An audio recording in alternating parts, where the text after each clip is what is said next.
mtazamaji wetu popote pale mlipo, ifuatayo ni taarifa habari kutoka hapa ITV. Mtazamaji na michipuliwe na habari za kitaifa, Afrika Mashariki na kimataifa. Tunaanza na habari za kitaifa. Tanzania inasema haiko tayari kupokea ushauri au maagizo ya taifa lolote duniani lenye nia ya kuingilia masuala ya utamaduni au mtindo wa maisha kwa shinikizo la kupewa msaada. Mwanahabari wetu Manuel Bukohela anaripoti.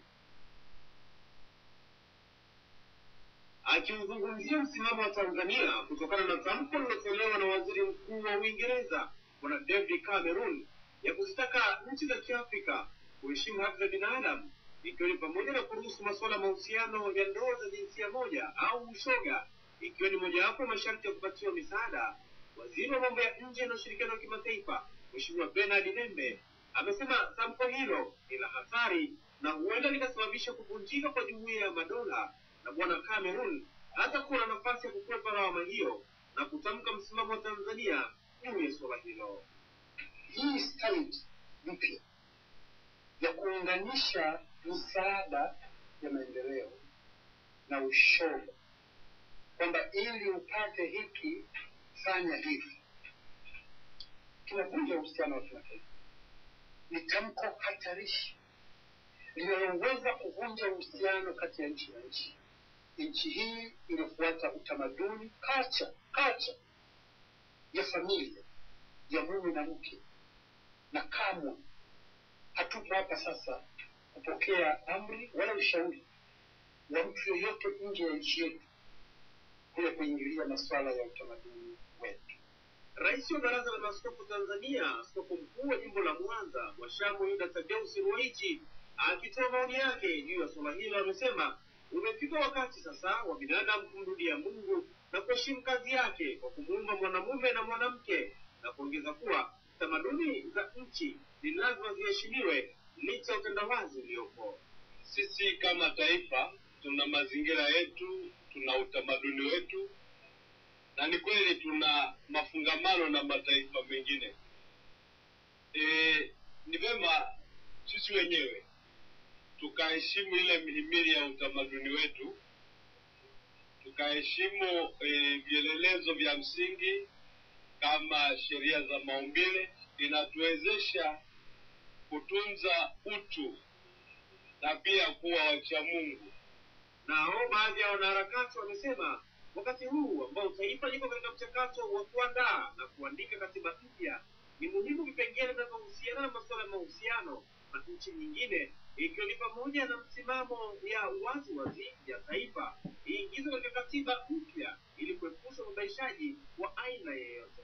Nadhani ni muhimu kabisa kwa Watanzania wakati huu ambapo tunajiandaa kuandika katiba mpya, kufikiria kwa kina ni kwa namna gani tunaweza kuweka kwenye katiba yetu vipengele ambavyo vitatupa mwongozo wa jinsi ambapo Tanzania itakuwa na maushirikiano yake na misimamo yake na nchi zingine.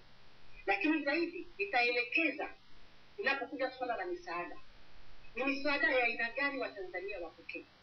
Kwa sababu kwa mimi, kwa nchi kama ya kwetu ambayo ni nchi tajiri kiasi hiki, sio nchi ya kunyanyaswa kwa ajili ya misaada. Kutoka Dar es Salaam, Manuel Bukohela, ITV. Wanaharakati na wadau mbalimbali wa maendeleo nchini wamepinga vikali kitendo cha Waziri Mkuu wa Uingereza David Cameron kutaka kusitisha misaada kwa nchi ambazo hazitakuwa tayari kuunga mkono vitendo vya kishoga. Mwanahabari wetu Godfrey Monyo anataarifa zaidi.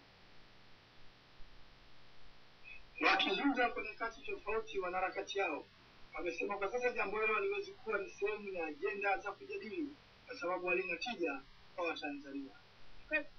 Wa Tanzania tuna changamoto gani za kuzishughulikia sasa hivi? Hii changamoto tulionayo wa Tanzania wa sasa hivi ni kweli ni mashoga? Hebu kuchukua umaskini na ushoga, kipi kinachochukua uzito zaidi? Tukae tujadiliane habari za mashoga au tukae tujadiliane habari za kutoka kwenye umaskini wetu? Na katiba inasema nini kuhusu haki za kiuchumi? Katiba inasema nini haki za kiutamaduni? Mkurugenzi mtendaji wa taasisi ya Youth Partnership Countrywide Bwana Israel Lunde amesema japo kwa sasa taifa lipo katika mchakato wa kupatikana kwa katiba mpya, bado haileti maana kuzungumzia mambo hayo na ushauri kuwa Kwa sasa vijana wanataka kushirikishwa namna ya kupata katiba inawafaa na sio vinginevyo. Ni vizuri kuongelea vijana wanataka nini kwenye mchakato wa kuandika katiba mpya, kwa sababu bado hatujaanza kujadili vifungu vya katiba ambayo itaundwa. Kwa hivyo vijana wanachotaka sasa hivi ni maoni yao yasikilizwe, ili utaratibu wa kuunda katiba ule ni ule ambao vijana wote wanaweza wakatoa maoni bila vitisho, bila hofu, bila kufuatiliwa kwamba hawana elimu ama wako mbali, pengine wako vijijini. Kwanza tutapata kichocheo kusikiliza kwa kuona kwamba swala hili sisi kama Afrika au Tanzania leo hii ni swala ambalo huwezi kujilia katika tabia yako mwenyewe, swala zima la mshono. Na vipi na nchi yetu katika nchi yetu ambayo hatuwezi kukubaliana kabisa. Nikiripoti kutoka Dar es Salaam, mimi ni Godfrey Monyo wa ITV. Rais wa Zanzibar na mwenyekiti wa Baraza la Mapinduzi Dr. Ali Mohamed Shein amesema kitendo chake cha kula kiapo cha kuwa mjumbe wa Baraza la Mawaziri la Muungano ni kwa mujibu wa katiba na wala hajawaibisha Wazanzibari. Mwanahabari wetu Faruk Karim anaripoti.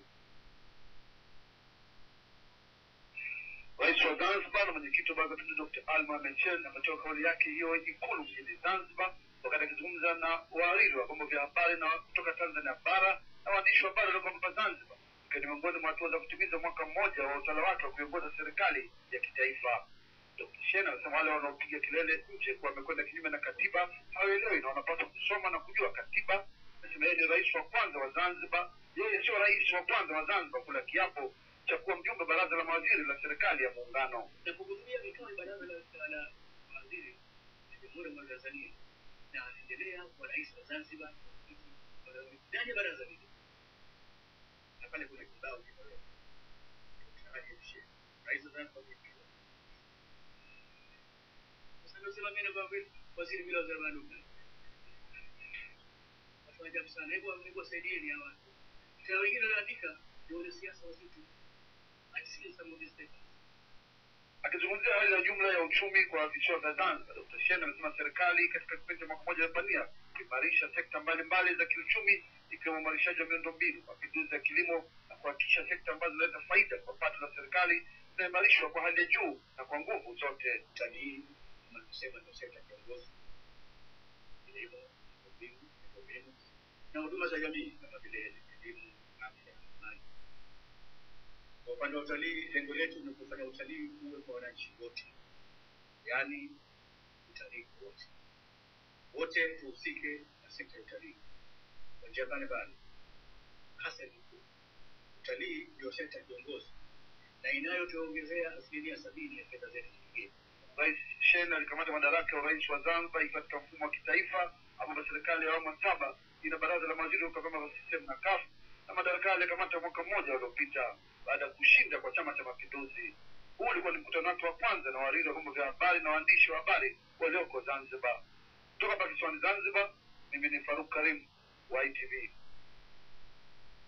Wanaendesha shughuli zao kwenye misitu ya vyanzo vya maji katika wilaya ya Urambo mkoani Tabora wametakiwa kushirikiana na wataalamu wa tathmini ya misitu inayoendelea sasa ili serikali iweze kupata takwimu sahihi za misitu, hali ya uharibifu na hatua za kuchukua kunusuru misitu hiyo katika hatari ya kutoweka.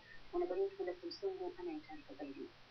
Na wataalamu wa misitu wanaoendelea na zoezi la tathmini ya misitu katika wilaya mbalimbali za mkoa wa Tabora, mkuu wa wilaya Urambo Ana Magowa amesema pamoja na kwamba wavamizi hao watatakiwa kuondoka katika misitu hiyo ya hifadhi ya vyanzo vya maji, lakini kwa sasa watambue kuwa upimaji huo hauna uhusiano na operesheni ya kuwaondoa wavamizi hao, na kamwe wananchi wasiozuie au kukwamisha utekelezaji wa zoezi hilo muhimu kitaifa. Kwa kuwa hali halisi inaweza kusaidia hata kutafuta mbinu mbadala tuone tutafanyaje baada ya kuona kwamba uharibifu ni mkubwa sana, kwa sababu kupitia misitu ndio tunategemea kupata mvua, hali nzuri ya nchi yetu, na wasifikirie kwamba sasa tunakwenda tunapata zoezi la kwamba tunaondoa, kwamba zoezi ni nzuri na miaka ni nzuri, na sisi tunaendelea kuelimisha viongozi wa vijiji, viongozi wa kata ili waweke msaada wa kila ili na kuona kwamba zoezi linafanikiwa. Naye mshauri wa mradi wa tathmini ya misitu kutoka shirika la Umoja wa Mataifa la kilimo na chakula la FAO Profesa Rogers Malibwi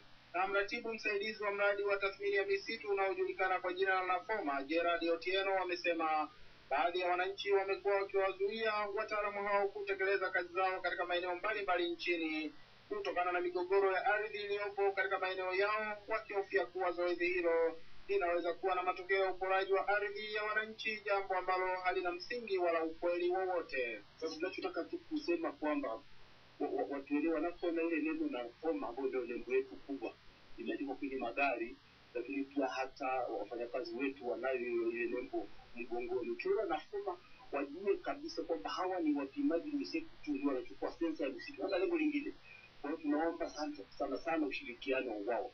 Kule ambako tumeshafanya ushirikiano utashukuru, lakini kule ambako hawajajua tunafanya hivyo, kwamba tutumie nafasi hii kuambia kwamba sisi shughuli yetu ni kupima tu misitu, tujue nchi ina mali kiasi gani ya misitu. Kutoka Urambo mkoani Tabora, ni Vedasto Msungu wa ITV. Ripoti ya maendeleo ya Umoja wa Mataifa ya mwaka 2011 inaonyesha kuwa Tanzania